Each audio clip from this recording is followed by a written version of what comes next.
आज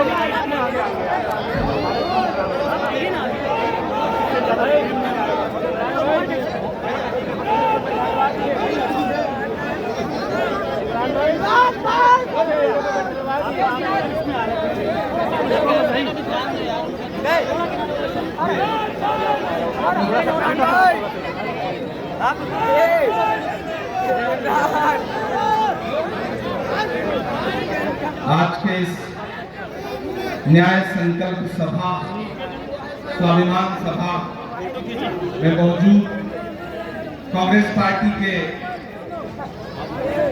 धीरज श्रीवास्तव जी, शत्रुघ्न सोनकर जी, आरपी यादव जी, संचालन कर रहे सैयदुल हसन साहब और आपके अपने चहेते मोहतरम इलियास मंदी साहब, आज के इस कार्यक्रम को सजाने संवारने में पूरी मेहनत करने वाले हमारे शायर बिरादरी के दोस्त मारूफ रायबरेलवी साहब, अल्पसंख्यक विभाग के जो भी हमारे साथी राष्ट्रीय पदाधिकारी, उत्तर प्रदेश अल्पसंख्यक विभाग के जो साथी खड़े हैं, और यहाँ बड़ी तादाद में रायबरेली और इतराफ के जो लोग हाजिर हैं, मैं सबका शुक्रिया अदा करता हूँ आपकी आमद का। बहुत दिन से इंतजार कर रहा था कि इस इलेक्शन में आपसे आऊंगा, मुलाकात करूंगा। इसी मैदान में असेंबली इलेक्शन में आया था तो मैं सोच रहा था कि आऊंगा, फिर आपसे मुलाकात होगी। रायबरेली बड़ी तारीखी सरजमीन है, मरहूम अली मियां साहब रहमतुल्लाह अलैह की सरजमीन है, आचार्य द्विवेदी जी की सरजमीन है। आपसे अगले 20-25 मिनट थोड़ी सी गुफ्तगू करना चाहता हूं। ये जो सियासत की दुनिया है, खुद में एक पहेली है। ये जो सियासत की दुनिया है, खुद में एक पहेली है। क्या बतलाएं कितनी मुसीबत, कितनी साजिश झेली है। क्या बतलाएं कितनी साजिश, कितनी मुसीबत झेली है। और अगली जो दो लाइनें, उस पे आपकी तालियों का शोर दिल्ली तक जाना चाहिए, जो मैं पढ़ने जा रहा हूं कि ये जो सियासत की दुनिया है, खुद में एक पहेली है। क्या बतलाएं कितनी साजिश, कितनी मुसीबत झेली है। आज यहाँ का चप्पा चप्पा एक ही सुर में बोल रहा। आज यहाँ का चप्पा चप्पा एक ही सुर में बोल रहा। रायबरेली के राहुल, राहुल की रायबरेली के राहुल, राहुल की रायबरेली है। आज यहाँ का चप्पा चप्पा एक ही सुर में बोल रहा। रायबरेली के राहुल, राहुल की रायबरेली है। रायबरेली के राहुल, राहुल की रायबरेली है। मेरी आंखों के सामने हजार की तादाद में रायबरेली के जिंदा दिल लोग मौजूद हैं। यहाँ बुजुर्ग हैं, माएं हैं, नौजवान साथी हैं, बहनें हैं। और खुशी की बात यह है कि बिल्कुल नई नस्ल छतों तक पे यहाँ बैठी है। मैं अगले 20-25 मिनट आपसे थोड़ी संजीदा गुफ्तगू करना चाहता हूँ। मेरे भाई, अगर आपको लगता है कि 20 मई को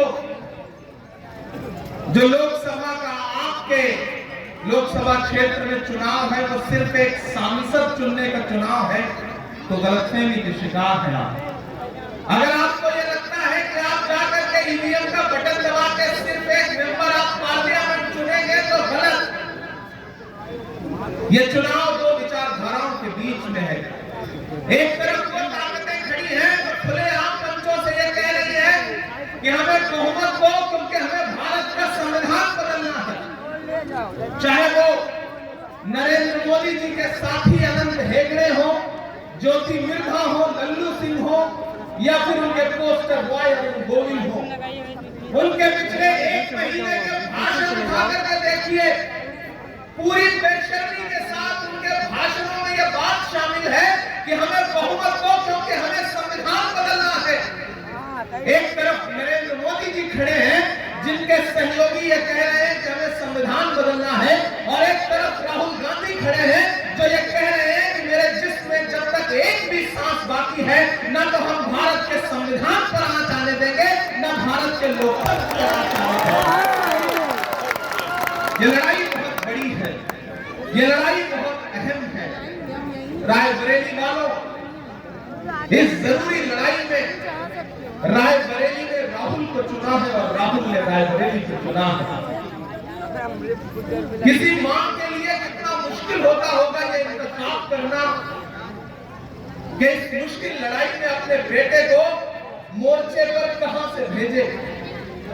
लेकिन सोनिया गांधी जी से जो आपका जज्बाती रिश्ता है, सोनिया जी को रायबरेली की मिट्टी के जर्रे जर्रे पर इतना यकीन है, इतना एतबार है कि ऐसे वक्त में जब पूरी सरकारी मशीनरी चुनाव लड़ रही हो, ऐसे वक्त में जब सिर्फ भाजपा चुनाव नहीं लड़ रही है बल्कि ईडी, सीबीआई, आईटी जितनी एजेंसियां हैं वो सब मिलकर चुनाव लड़ रही हो, ऐसे वक्त में सोनिया गांधी जी ने अपने चश्मे चिराग को यह कहकर के रायबरेली के हवाले किया है कि रायबरेली वालों, अब आपका राहुल आपके हवाले है।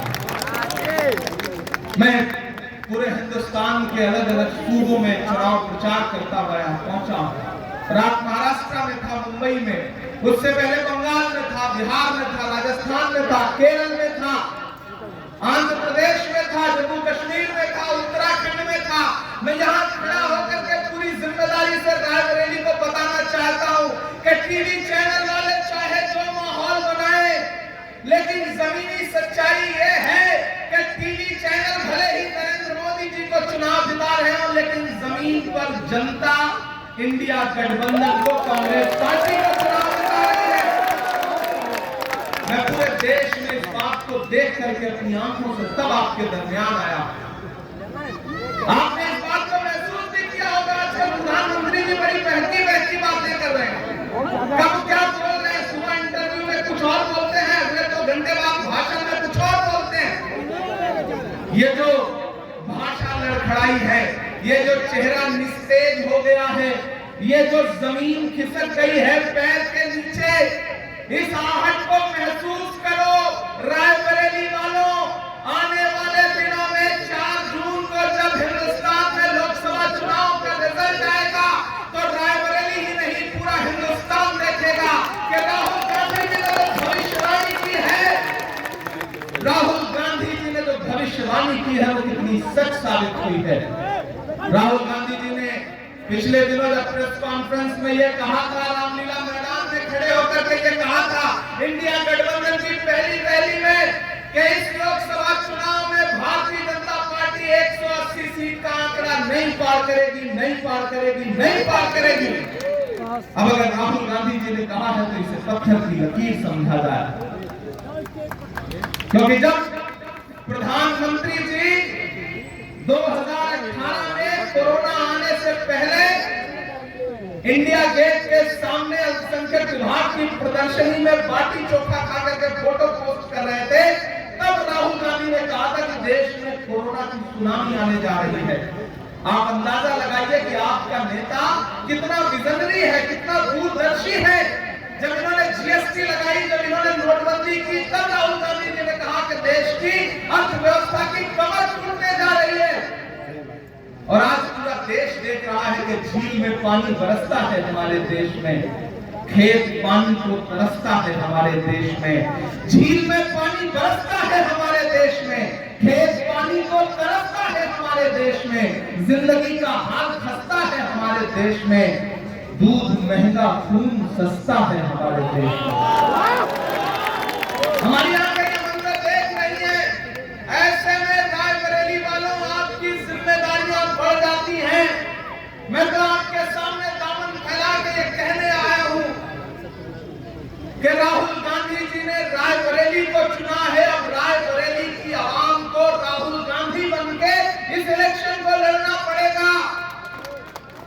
मैं हमेशा से सुनता रहा हूं कि जब किसी बहन की हिफाजत के लिए कोई भाई खड़ा हो जाता है तो फिर उस बहन पर कोई आंच नहीं आती है।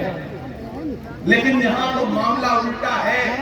यहाँ तो भाई की हिफाजत के लिए बहन ने मोर्चा संभाल लिया है, और जब भाई की हिफाजत के लिए भाई के चुनाव प्रचार की कमान प्रियंका दीदी जैसी बहन ने संभाल ली हो, तो भारत की किसी राजनीतिक पार्टी में यह ताकत नहीं है कि वो राहुल गांधी का बाल बांका कर सके। ये मैं यहाँ खड़ा होकर पूरी जिम्मेदारी से कह रहा हूँ। रायबरेली वालों, ये चुनाव बहुत जरूरी चुनाव है। एक तरफ वो ताकतें खड़ी हैं जो कह रही है हिंदू मुस्लिम मंदिर मस्जिद, हिंदू मुस्लिम मंदिर मस्जिद, और एक तरफ वो नेता खड़ा है जो कह रहा है कि 4 जून को हमारी सरकार बनाओ दिल्ली में, 15 अगस्त से पहले इस देश के 30 लाख युवाओं को एक झटके में नौकरी देने का काम करेंगे हम। कौन कह रहा है? राहुल गांधी कह रहे हैं। एक तरफ क्या कहा जा रहा है? नफरत की बातें, एक तरफ मोहब्बत का पैगाम। एक तरफ मोदी जी भाषणों में अडानी का टेम्पो ढूंढ रहे हैं, अंबानी का ऑटो रिक्शा ढूंढ रहे हैं, और एक तरफ राहुल गांधी क्या कह रहे हैं कि हमारी सरकार बनते ही इस देश की हर गरीब परिवार की महिला के खाते में महालक्ष्मी योजना के तहत साल में 1 लाख रुपया अकाउंट में खटाखट दिया जाएगा। आप सोचो ये इलेक्शन कितना जरूरी इलेक्शन है। आपने तो सिर्फ इन 2 योजनाओं के बारे में सुना। मेरी खुशनसीबी है कि मैं कांग्रेस पार्टी का सांसद हूं और मैनिफेस्टो कमेटी का सबसे कम उम्र का सदस्य भी हूं।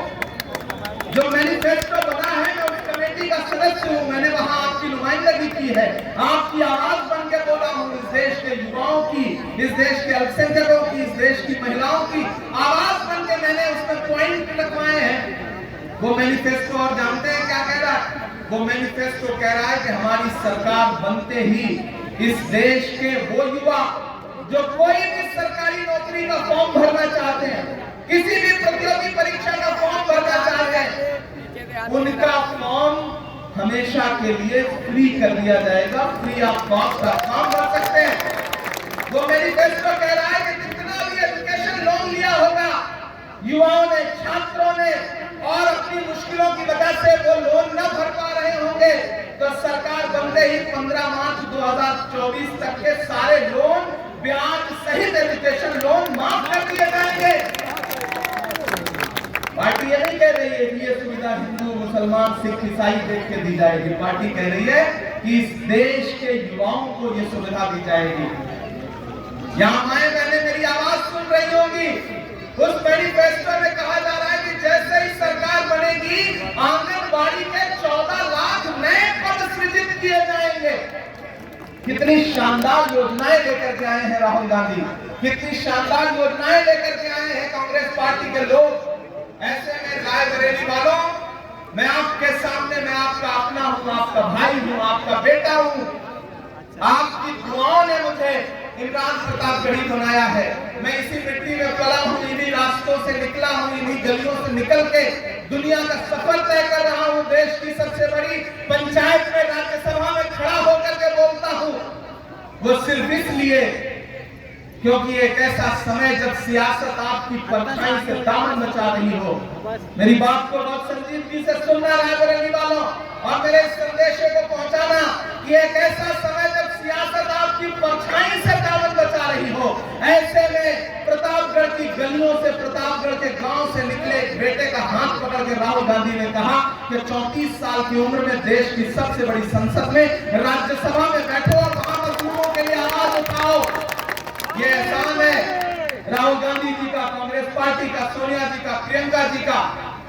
मैं इसलिए इस बुनियाद पर यहाँ खड़ा होकर के आपसे कहना चाहता हूँ मेरे भाई, ये लड़ाई बहुत जरूरी लड़ाई है, और इस लड़ाई में आपको अपनी भूमिका और अपनी जिम्मेदारी तय करनी पड़ेगी। ये जो कांग्रेस को मिटाने का ख्वाब देखा करते थे, प्रधानमंत्री जी भाषणों में कहते थे कि कांग्रेस मुक्त भारत,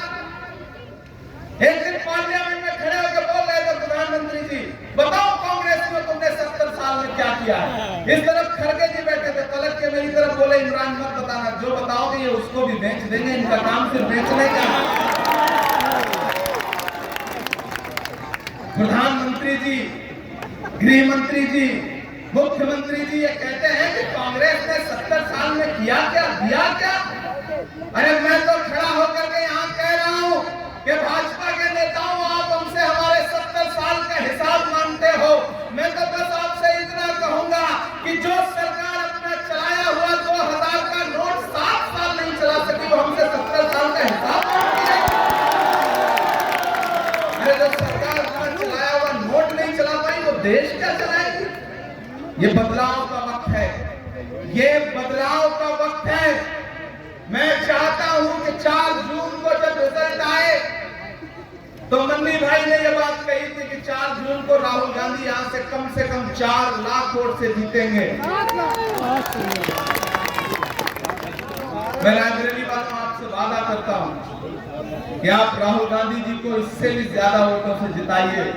मैं तो ये चाहता हूं कि बनारस में मोदी जी चुनाव लड़ रहे हैं, वहां उनका चुनाव फंसा हुआ है, और यहाँ रायबरेली में चप्पे चप्पे से ये सदाएं जानी चाहिए कि राहुल गांधी के आगे कोई लड़ाई में है ही नहीं।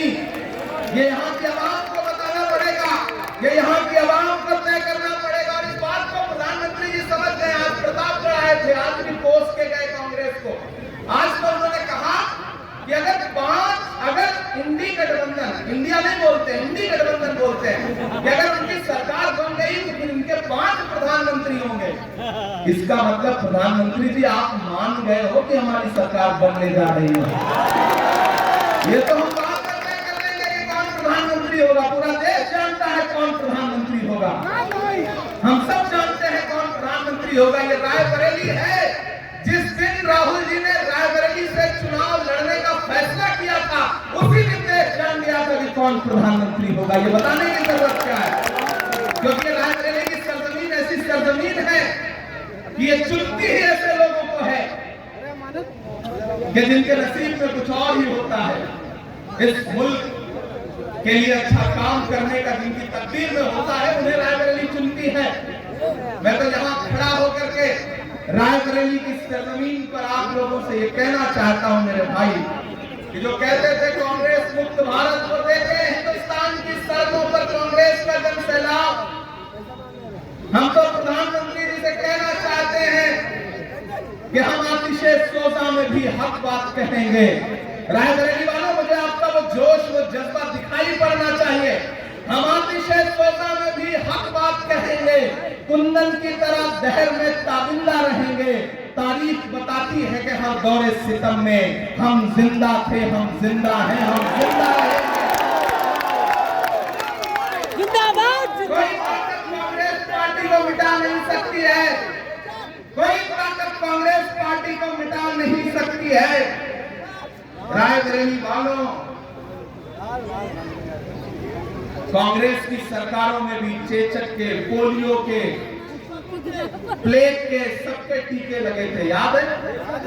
लेकिन क्या कभी सुना कि किसी टीके का, किसी वैक्सीन का कोई साइड इफेक्ट हुआ? नहीं हुआ ना। मैं पार्लियामेंट की हेल्थ कमेटी का मेंबर हूं। मैंने पार्लियामेंट में ये मुद्दा उठाया था आज से 1 साल पहले। मैंने पार्लियामेंट की हेल्थ की स्टैंडिंग कमेटी में यह मुद्दा उठाया। ये जो 20-20 साल के नौजवान, 30-30 साल के नौजवान क्रिकेट खेलते हुए, जिम करते हुए, चलते हुए सड़कों पर तड़प तड़प के हार्ट अटैक से दम तोड़ दे रहे हैं, इसके लिए जांच कमेटी बननी चाहिए। लेकिन अफसोस, वो सरकार जिसने वैक्सीन बनाने वाली कंपनी से भी चंदा लिया हो, उसका नारा तो बस यही रहेगा ना कि चंदा दो, धंधा दो, चंदा दो, धंधा दो। उसे इससे कोई मतलब नहीं है कि इस देश के युवा कैसे तड़प के दम तोड़ दे रहे हैं। कौन सी वैक्सीन का अंश है जो हमारी रगों में दौड़ रहा है? काश सरकार इसके लिए जांच कराती। लेकिन इस सरकार ने पिछले 10 साल में आपसे झूठे झूठों के अलावा कुछ नहीं बोला। बहुत हुई महंगाई की मार, अब की बात मोदी सरकार, ये नारा याद है? इस नारे की सच्चाई कहां आके ठहरी? वो पेट्रोल डीजल जो 58 रुपए था, वो 100 रुपए पहुंच गया।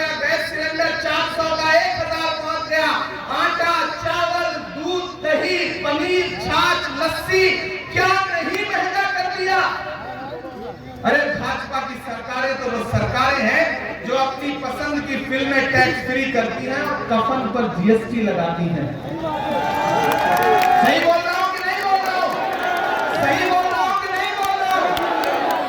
कफन पर जीएसटी लगाती हैं। वो हमसे आपसे बातें करती हैं कि वो इस देश का भला करेंगी। वो नारा याद है, बेटी बचाओ बेटी पढ़ाओ का। मैंने देखा है हाथरस में उस दलित बिटिया की जलती हुई लाश को महसूस किया है मैंने, जो रात के 2 बजे परिवार की मर्जी के बिना जला दी गई। हमने देखा है उन्नाव की बिटिया का हश्र, हमने देखा है सोनभद्र में 25 साल की सजा काट रहा भारतीय जनता पार्टी का विधायक। हमने देखा है जंतर मंतर पर ओलंपिक पदक लाने वाली बेटियों का हाल, किस तरह पुलिस ने उन्हें घसीटा और जब वो बेटियां अपना पदक लेकर के प्रधानमंत्री की चौखट पर गई तो प्रधानमंत्री के चौखट के खुलने से इनकार कर दिया। प्रधानमंत्री बेटियों के साथ नहीं खड़े थे बल्कि बेटियों के अपराधियों के साथ खड़े थे। ये है इनके नारे की सच्चाई। ऐसे में रायबरेली वालों, फैसला आपको करना है। मैंने कहा ना, ये चुनाव बहुत अहम चुनाव है। ये चुनाव हिंदुस्तान के संविधान को बचाने का चुनाव है। आपको तय करना है कि आप नरेंद्र मोदी की सरकार बचाना चाहते हैं, डॉक्टर बाबा साहब अम्बेडकर का संविधान बचाना चाहते हैं। ये इस देश के पिछड़ों को, दलितों को, अल्पसंख्यकों को, गरीब सवर्णों को, महिलाओं को, युवाओं को तय करना पड़ेगा, क्योंकि ये चुनाव बहुत जरूरी चुनाव है। और मैं इन दिनों जितना प्रधानमंत्री जी की भाषा को समझ पा रहा हूं, हवाई उड़ रही है चेहरे पर, परेशान है, क्योंकि उन्हें समझ में आ गया है लोगों की आंख में भी मुस्कुरा कर चलना पड़ता है। ये दुनिया है, यहाँ चेहरा सजा कर चलना पड़ता है। तुम्हारा कद मेरे कद से बहुत ऊंचा सही, लेकिन चढ़ाई पर कमर सबको झुका कर चलना पड़ता है। परेशान है इन दिनों। क्यों परेशान है? क्योंकि 4 फेज के जो इलेक्शन हुए हैं, जमीन खिसक गई है। पूरे भारत में एक नारा गूंज रहा है। मैं कन्याकुमारी से कश्मीर तक चुनाव प्रचार करके यहां पहुंचा हूं। पूरे भारत में एक नारा गूंज रहा है कि दक्षिण भारत में भाजपा साफ और उत्तर भारत में भाजपा हाफ। आप लोग भी जब 20 तारीख को ईवीएम की कतारों में लगी है, बटन दबाइए हाथ के पंजे के सामने वाला, तो एक नारा भी लगा करके आइए कि 20 मई भाजपा गई, 20 मई भाजपा गई, 20 मई भाजपा गई। ये नारा लगा करके भी आना है। यहाँ इंडिया गठबंधन के बाकी घटक दल के साथी भी हैं, समाजवादी पार्टी के लोग हैं, आम आदमी पार्टी के लोग हैं, बाकी सारे साथी भी हैं। मैं तो आप सबसे ये कहना चाहता हूं कि मैं तो सियासत में नहीं था, मेरा सियासत से कोई लेना देना नहीं था। मेरे भाई, मैं तो 5 साल पहले जब सियासत में आया तो राहुल जी से भावनात्मक रिश्ता जुड़ा, प्रियंका दीदी से भावनात्मक रिश्ता जुड़ा और फिर मैं सियासत में आया 2019 में। और जितना गांधी परिवार के साथ काम करते हुए इस देश के संविधान और लोकतंत्र को बचाने की लड़ाई लड़ रहा हूं, बहुत मुतमईन हूं, बहुत खुश हूं। पिछली तकरीबन 20 रातों से सोया नहीं हूं। हिंदुस्तान के अलग अलग शहर में आप फेसबुक चलाते हैं, ट्विटर चलाते हैं, यूट्यूब चलाते हैं, आप जानते होंगे। 3 दिन भर सफर कर रहा हूँ, रात रात भर सभाएं कर रहा हूँ। 10 बजे सभा खत्म होती है, सुबह की फ्लाइट पकड़ता हूँ, फिर किसी शहर में 3 घंटे, 4 घंटे, 5 घंटे बाय रोड सफर करता हूँ, फिर सभा करता हूँ। अभी यहाँ आपके बीच रहूंगा, फिर अगले दिन कल कहीं और सभा करूंगा। पूरे देश में जा करके एक बात आपसे कहना चाहता हूँ रायबरेली वालों, कि आपने सोनिया जी जैसी सादगी और शराफत की प्रतिमूर्ति को अपना सांसद चुन के रखा है। अब सोनिया जी ने आपके बीच में राहुल गांधी जी को आपका प्रत्याशी बना के भेजा है। मैं राहुल जी के साथ चलता हूं। भारत जोड़ो यात्रा में कन्याकुमारी से कश्मीर तक जब राहुल गांधी जी 4000 किलोमीटर पैदल चल रहे थे, तो मैं उनके कंधे से कंधा मिलाकर चल रहा था। जब मुझसे मीडिया के साथी कहते थे कि इमरान साहब नफरत के खिलाफ, राहुल गांधी एक नारा लगा रहे हैं कि नफरत छोड़ो, भारत जोड़ो, नफरत के बाजार में मोहब्बत की दुकान खोलनी है। आप तो शायर हैं, आप राहुल गांधी के साथ चल रहे हैं, आप क्या कहेंगे? मैं शेर पढ़ देता था कि जो हर जालिम से टकराएगी वो आंधी बनाऊंगा, जो हर जालिम से टकराएगी वो आंधी बनाऊंगा, नए अंग्रेज आए हैं नया गांधी बनाऊंगा। मैं चला हूं राहुल गांधी के साथ कंधे से कंधा मिला करके। मेरा कभी कभी मन करता है, मैं उनसे बड़ा मेरा भावनात्मक रिश्ता है, बड़ा जज्बाती रिश्ता है उस परिवार से। मेरा तो कभी कभी मन करता है जब प्रधानमंत्री जी राहुल गांधी जी के बारे में ओछी टिप्पणियां करते हैं, भाजपा वाले ओछी टिप्पणियां करते हैं, तो कभी कभी मेरा मन करता है कि मैं राहुल जी से पूछूं कि आप किस मिट्टी के बने हैं? राहुल जी किस मिट्टी के बने हैं आप? भारतीय जनता पार्टी की सोशल मीडिया हो सबने आपके खिलाफ आपकी इमेज खराब करने के लिए सालों साल कैंपेन चलाए, संसद से लेकर के सड़क तक आपका मजाक बनाने की कोशिश की गई, डॉक्टर वीडियो दुनिया के सामने रखे गए, झूठ बोला गया आपके बारे में, लेकिन आप मुस्कुराते रहे। आखिर किस मिट्टी के बने हो राहुल गांधी? मेरा कभी कभी दिल करता है मैं उनसे पूछूं कि आप किस मिट्टी के बने हो राहुल गांधी? कि आपके पूर्वजों ने इस देश को संविधान दिया, लोकतंत्र दिया, और एक दिन आपने जब देश की पार्लियामेंट में खड़े होकर के अडानी के मुद्दे पर सवाल पूछा तो पूरी मशीनरी लगा दी गई और आपको संसद से निकाल दिया गया। आप फिर भी मुस्कुराते रहे। आप किस मिट्टी के बने हो राहुल गांधी? मेरा दिल करता है मैं कभी कभी राहुल गांधी से पूछूं कि जिसके पूर्वज ने, पंडित जवाहरलाल नेहरू ने इस देश को हजारों करोड़ रुपए का अपना घर आनंद भवन दान कर दिया, उसी परिवार के वारिस से नरेंद्र मोदी जी ने सांसद आवास की चाबियां वापस ले ली महज 1 महीने के अंदर। बेघर करने की इतनी जल्दी थी उनको, और वो शख्स मुस्कुराता हुआ चाबियां दे करके चला आया। मेरा दिल करता है कि मैं कभी कभी पूछूं आप किस मिट्टी के बने हो राहुल गांधी? जब वो 4000 किलोमीटर चल रहे थे तो मैं उनके साथ चला हूं। मैं रायबरेली में खड़ा होकर के रायबरेली की आवाम से ये कहना चाहता हूं कि अरे आप तो इस बात पर ईमान रखते हो ना कि मजदूर का पसीना सूखने से पहले उसकी मजदूरी उसे दे देनी चाहिए। रखते हो ना इस बात पर ईमान? मजदूर का पसीना सूखने से पहले उसकी मजदूरी उसे दे देनी चाहिए। मैंने देखा है राहुल गांधी का बहता हुआ पसीना कन्याकुमारी से कश्मीर तक, मणिपुर से मुंबई तक। मैंने देखा है राहुल गांधी के पैर के छाले। मैं यहाँ NIC ग्राउंड में खड़ा होकर के रायबरेली की आवाम से राहुल गांधी की मजदूरी मांगने के लिए आया हूँ, क्योंकि न तो अभी वो पसीना सूखा है, न वो पैर के छाले सूखे हैं। और जिन्हें ये लगता है कि साजिश करके, षड्यंत्र करके राहुल गांधी को मिटा देंगे, राहुल गांधी को हरा देंगे, मैं तो उनसे कहना चाहता हूं कि कैंची से चिरागों की लवें काटने वालों, कैंची से चिरागों की लवें काटने वालों, कुदरत के करिश्मों से लड़ोगे तो मिटोगे।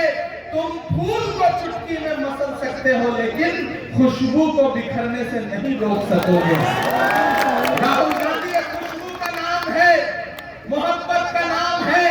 राहुल गांधी पर इतना हमला किया प्रधानमंत्री जी ने, लेकिन राहुल गांधी मुस्कुराते रहे और नारा लगाते रहे कि नफरत के बाजार में मोहब्बत की दुकान खोलनी है। प्रधानमंत्री कहते हैं राहुल गांधी तो शहजादे हैं, सुना है आपने उनका बयान। इस बीच भी कहते हैं, यहाँ संजय कपूर जी बैठे, हमारे दोस्त आरिफ है, सैफ है, धीरज यादव भी है। प्रधानमंत्री जी कहते हैं कि राहुल गांधी तो शहजादे हैं। मेरा तो मन करता है कि प्रधानमंत्री जी से पूछूं कि कन्याकुमारी से कश्मीर तक एक टी-शर्ट, एक ट्राउजर में अपने पैर के छालों की परवाह किए बगैर लाखों लोगों को अपने गले से लगाता हुआ एक इंसान निकलता है। वो इस देश के किसानों के साथ खड़ा है, युवाओं के साथ खड़ा है, मणिपुर की बेटियों के साथ खड़ा है। अगर शहजादे ऐसे होते हैं तो हम ऐसे शहजादों को मोदी जी पलकों पर बिठाएंगे, पलकों पर। आप राहुल गांधी को शहजादा कहते हैं और खुद को फकीर बताते हैं। वो फकीर जो 10 लाख रुपए का सूट पहनता है, मोबाडो का चश्मा पहनता है, मोबाडो की घड़ी पहनता है, 8,500 करोड़ के जहाज में दुनिया के चक्कर लगाता है और फिर भाषण देता है कि हम गरीबी खत्म करेंगे।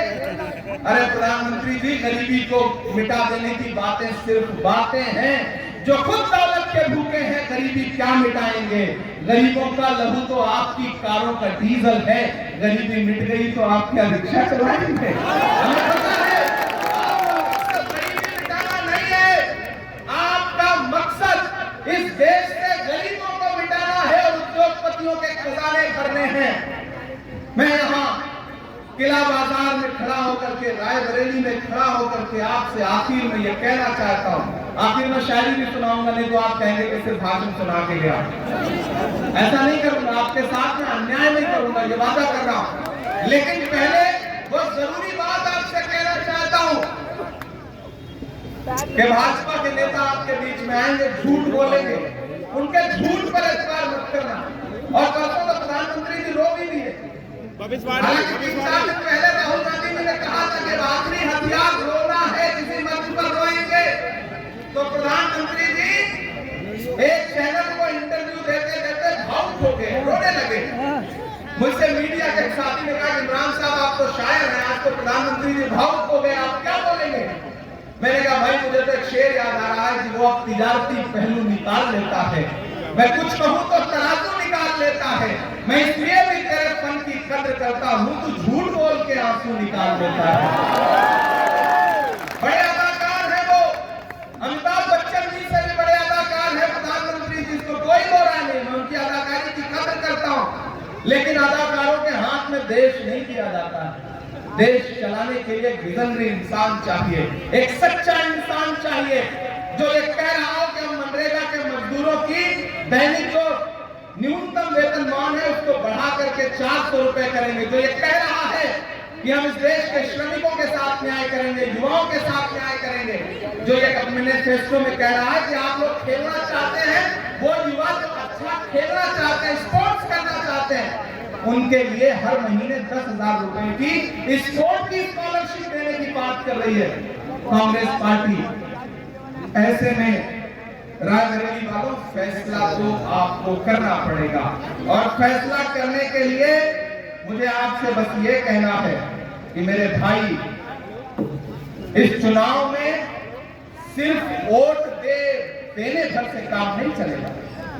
आपसे एक छोटी सी शिकायत भी कर रहा हूं, आप जब सुबह चाय की दुकान पे बैठते हैं तो 2 मिनट में चीफ मिनिस्टर बदल देते हैं, और जब चाय खत्म होने लगती है तो खत्म होते होते देश का प्राइम मिनिस्टर बदल देते हैं, क्योंकि आप रायबरेली के लोग हैं।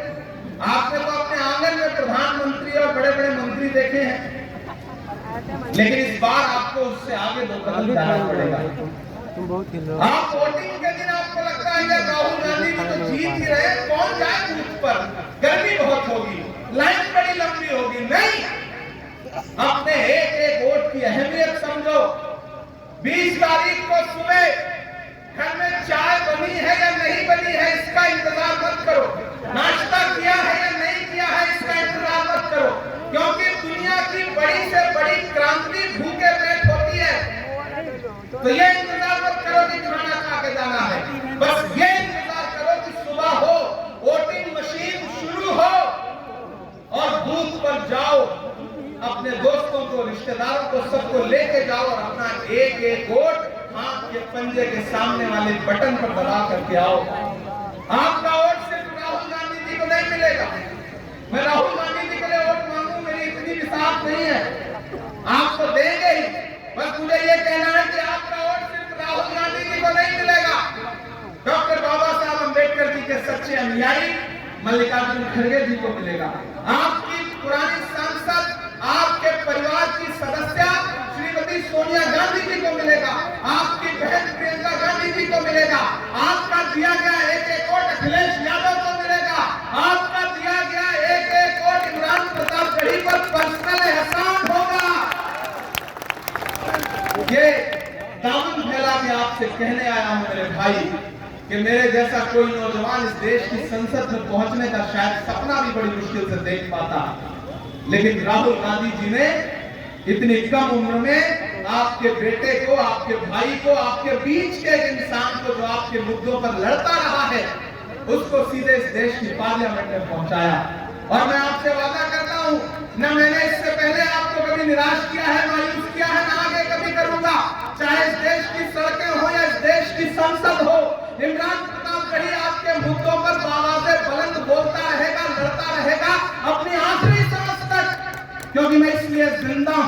बोल रहा हूँ, दुनिया किसी गूंगे की कहानी नहीं लिखती। मैं बोलूंगा, मैं लड़ूंगा आपके लिए, मैं आपसे वादा कर रहा हूँ। मैं चाहता हूँ कि आप मुझसे ये वादा करें कि आप अपना एक एक वोट लेकर के घर के बाहर निकलेंगे, दोस्तों को, रिश्तेदारों को, सबको फोन करें और एक एक वोट राहुल गांधी जी के लिए घर से लेकर के निकलें। आखिर में आपको एक नज्म सुनाऊंगा, जब तक नहीं सुनाऊंगा तब तक मजा नहीं आएगा। अभी गृह मंत्री जी आए थे और ये कह के गए रायबरेली में कि ऐसा होने जा रहा है, वैसा होने जा रहा है। मैं तो 4 दूसरे पढ़ रहा हूं कि दायरे में सिमट के आएगा। इधर जो लोग खड़े हैं, उधर जो लोग खड़े हैं, जो छतों पर है, इलेक्शन सिर्फ वोट देने का नाम नहीं है। इलेक्शन